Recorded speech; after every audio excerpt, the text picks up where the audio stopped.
안녕하세요. 불끈개미입니다.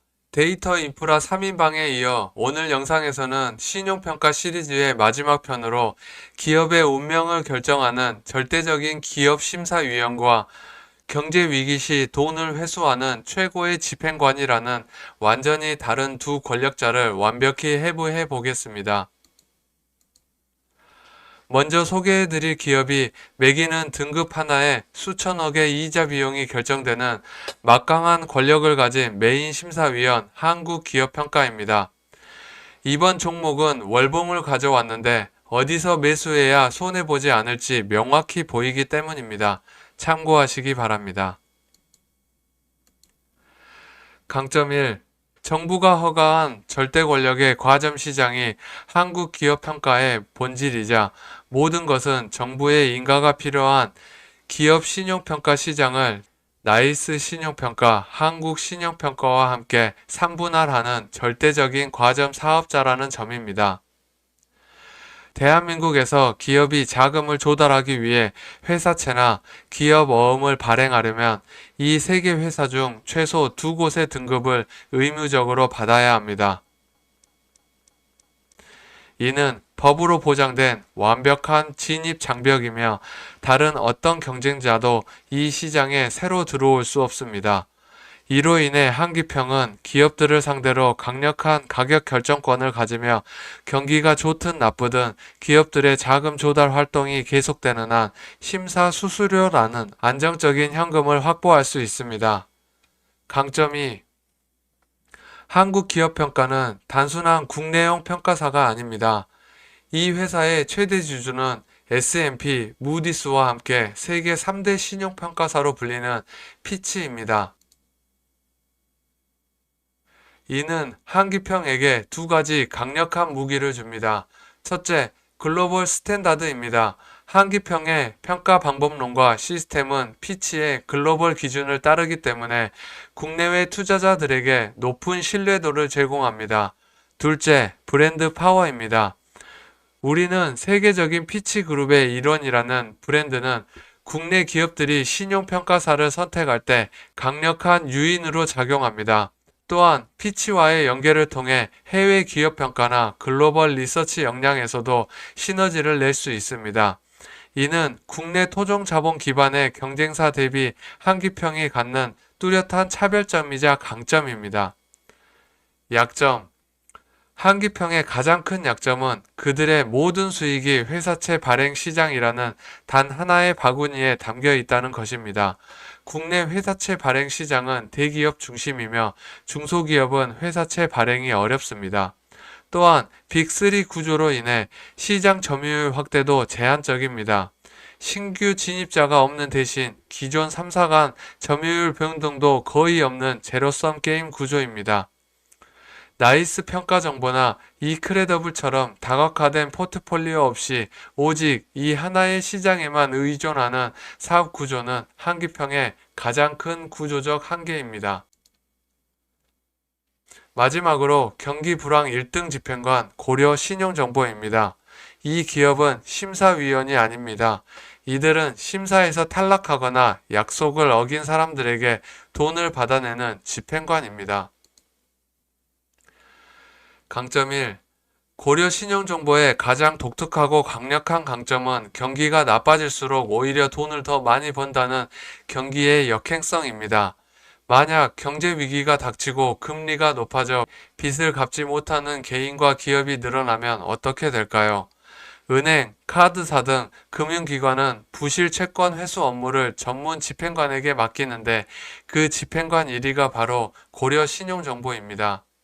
강점이 법적 규제가 만든 1위의 진입장벽입니다. 집행관 업무는 아무나 할 수 없습니다. 고객의 민감한 채무자 정보를 다루며 불법 추심을 방지하기 위한 엄격한 법적 규제 하에 운영됩니다. 따라서 금융기관들은 신뢰할 수 있고 전국적인 네트워크와 인력을 갖춘 1위 사업자에게 일을 맡길 수밖에 없습니다. 또한 컨택센터 운영이나 행정 업무 위탁까지 영역을 넓혀 후발 주자들이 따라오기 힘든 강력한 해자를 구축했습니다. 강점 3. 고려 신용정보는 2001년 K뱅크, 2023년 토스뱅크와 채권 추심 위임 계약을 체결했습니다. 인터넷 전문은행은 비대면 대출의 특성상 부실 채권 비율이 높은 편이며 자체 추심 인력이 없어 외부 위탁 의존도가 높습니다.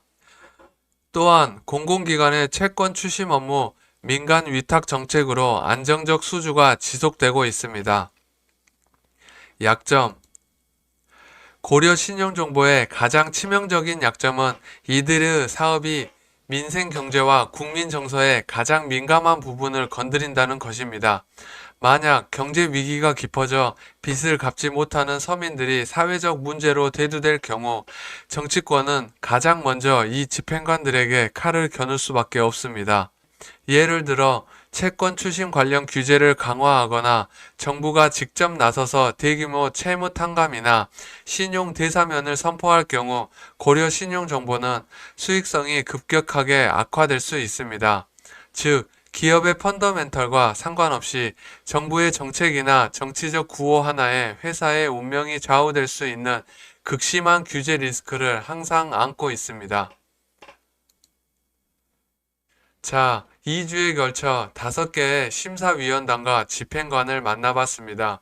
이제 불끈개미의 신용평가사 관련주 등급표 공개에 앞서 보여드릴 등급표는 절대 종목 추천이 아니며 모든 투자의 최종 책임은 여러분 자신에게 있습니다. 또한 오늘 소개해드리는 종목들을 지금 바로 투자하라는 뜻은 아님을 다시 한번 강조합니다. 그럼 등급표를 공개하겠습니다. 불끈개미의 투자 철학인 높은 성장성과 안정성을 겸비한 S등급은 나이스 평가정보와 한국기업평가입니다. 나이스 평가정보는 안정적인 현금 창출 능력과 신성장 동력 확보를 동시에 갖춘 밸런스형 1등입니다. 위기 시나리오에서도 이들의 데이터 조회 수수료는 마르지 않으며 위기 이후 플랫폼 기업으로의 변신까지 기대할 수 있는 가장 훌륭한 우량주입니다. 한국기업평가는 폭발적인 성장은 기대하기 힘들지만 망하지 않는다는 안정성을 가진 주식입니다. 법으로 보장된 과점시장과 피치라는 글로벌 배경은 경제 위기 시기에도 꾸준한 심사 수수료와 배당을 안겨줄 수 있는 최고의 방어주입니다. 다음은 A등급인 고려신용정보입니다. 제가 경제 위기와 고금리 장기화를 대비하고 있듯 지금처럼 연체율이 상승하는 국면은 고려신용정보에게 10년에 한 번 오는 대목일 수 있습니다만 민생 경제와 맞닿아 있는 만큼 치명적일 수 있는 규제 리스크 때문에 한 등급 낮추게 되었습니다. 마지막으로 나이스 D&B와 이크레더블 두 기업 모두 훌륭한 TCB 사업자입니다. 하지만 이들의 성장은 기업의 B2B 활동성이라는 경기 순응형 특성을 가집니다. 경제 위기가 와서 기업들이 투자를 줄이면 이들의 성장성 역시 둔화될 수밖에 없습니다. 상위 3개사에 비해 투자 매력도가 상대적으로 낮다고 판단했습니다. 물론 이 순위는 저의 주관적인 판단일 뿐입니다. 여러분은 어떤 심사위원의 권력을 가장 높이 평가하시나요? 댓글로 여러분이 선택한 최고의 신용평가사와 그 이유를 공유해 주세요. 다음 영상에서는 기업의 성공을 위해 필요한 창의적인 마케터들, 즉 광고업 관련주들을 완벽히 해부하는 영상으로 돌아오겠습니다. 구독과 좋아요는 다음 영상을 만드는 가장 큰 힘이 됩니다. 안전하고 확실한 투자를 위한 첫걸음 불끈개미가 함께 만들어 가겠습니다. 감사합니다.